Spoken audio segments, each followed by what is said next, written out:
irritated him and he tried to kill off the great detective, only to bring him back by popular demand. But there was more to Conan Doyle than Holmes, as you can find out in Great Lives with broadcaster Giles Brandreth. That's coming up in half an hour. First on Radio 4, it's time for Word of Mouth. And this week, Michael Rosen looks at what impact your accent and dialect has. All over Britain we speak in different ways. Some people like the way they speak, some people can't stand it. Oh, I hate the Leicester accent. I actually hate the Leicester accent. It sounds very common. I talk quite Queen's English, I suppose, and that sort of dialect or accent is associated with not necessarily intelligence but snobbery, I suppose. Hello, I'm Matt, and I'm from Leicester. I think I just sound normal. Hi, I'm Stacey, and I love my Leicester accent. I'm originally from Leek, Staffordshire, which is more Midlands, but I get told a lot that it's a very northern dialect and it's quite northern sounding. A lot of people notice it straight away. When I've been a lot of places, they always say you haven't got an accent, just a neutral accent. I'm in Liverpool to find out about attitudes to regional accents. Liverpool accents are very distinctive, and since the Beatles, very well known all over the UK and the rest of the world. My first stop is at the School of Psychology at the University of Liverpool, where they're carrying out new research which for the first time in the UK is tracking what words babies and toddlers are picking up.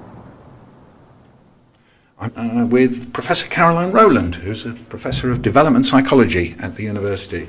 We've just got to your lab here. What goes on in here? Well, this is where we do studies on how children learn to talk. Oh, right. Let's go in. Wow, this is a huge project. We think it's probably the biggest in the UK. So it's us and some colleagues at Lancaster University and colleagues at Lincoln.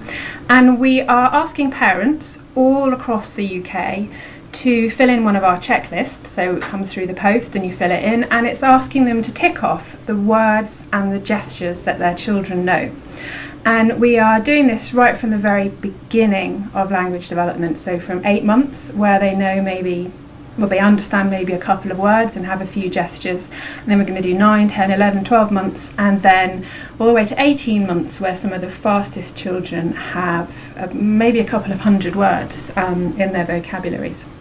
And I'm Anna Christopher, and I'm a research assistant on the UK CDI project.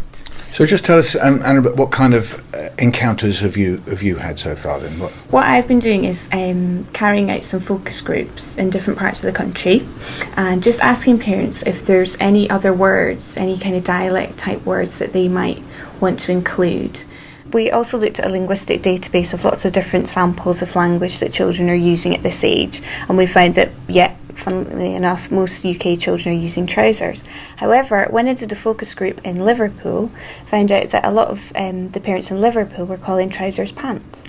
So it's kind of interesting that all these assumptions that we're making about, UK children will know this or they'll know that, actually in different areas across the country we're finding that parents do use everyday different terms for different items. Sometimes there's family dialects, isn't it? I mean, I think my brother, who's 4 years older than me, called chocolate gub gub.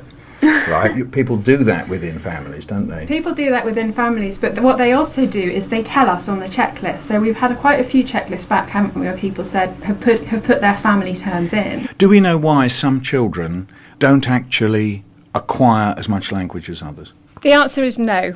We know that in order to learn language, you need to hear lots and lots of language. So the best thing that parents can do to help their children learn language is to talk with them, to have conversations with them, to watch television with them, to read books with them, and surround them in a sea of language. Recently, we have heard the idea that maybe some talk is better than others, that talk in a particular dialect is problematic because the outcome is that the child will speak less, if you like, not as near to standard English as others. But you're saying any talk is good talk.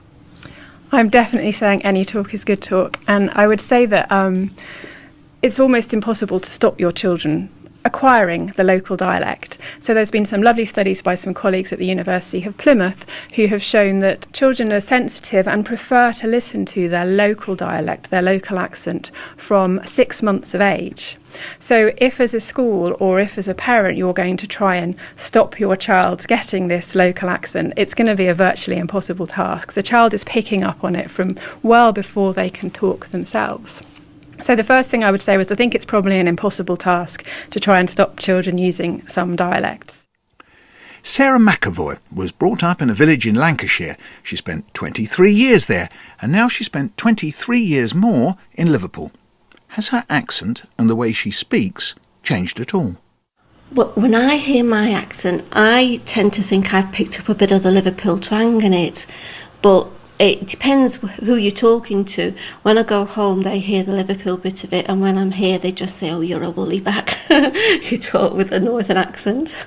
Woolly back's the word that... That's the word for anybody who's sort of outside Liverpool, but sort of St Helens or Lancashire way. So if we went through some specific words, can you do for me the difference of the way they say it in the village and the way someone would say it in Liverpool? The book is the Lancashire one, and the book with more like an oo sound, that's the Liverpool one. Well, you say Liverpool, don't you? Liverpool, yeah, yes. Liverpool. And then sometimes when I hear Liverpool footballers speaking on the television, then I hear them sometimes say that a word like back, that I say is back, yeah. The CK at the end, they say... With a... Yes. Yeah. Do you ever like say... back? No, I never... No, that's a conscious thing. I don't like the sound of that. Yes. So I would always say back, not back. Yes. And you, not use. The Scousers always say use, like there's a Z on it. Right.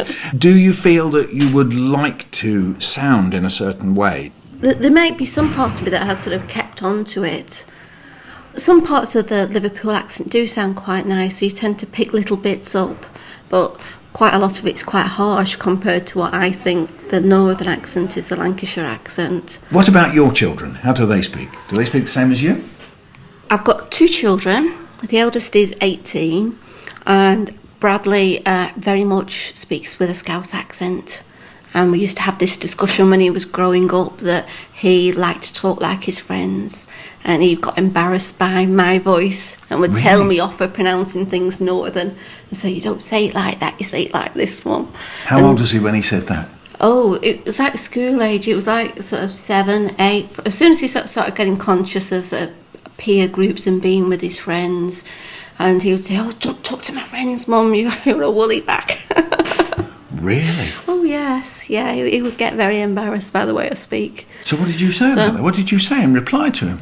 I do think he thought it sounded silly, and I wasn't as good as his friends' mums because I talk differently. Now, a younger son is 10, and Adam goes to a special school because he's autistic. So he's got a different view on life, and he's got a lot smaller peer group. So his accent is definitely different to Bradley's. He's not as Scouse as Bradley at all. He seems to be more influenced by me and his dad at home. So if we take your 18-year-old, and I'm imagining now that he's got an accent that I would identify as Liverpool, I would understand that, and then he comes away from Liverpool, is that a problem? In my personal opinion, I would say yes, but I think that's more because I think people have a negative opinion of Liverpool. So I would say it's not so much how he speaks, it's the fact it's a Liverpool accent. People go, "Oh, he's from Liverpool." I think it's only when he has to work and go further afield he might think about how he's speaking, but at the moment that's not an issue for him. But if he leaves Liverpool, you think... Then I think he'll have to think about how he's speaking. I think he would naturally mellow his accent just to be understood and just to fit in, because people like to fit in, don't they?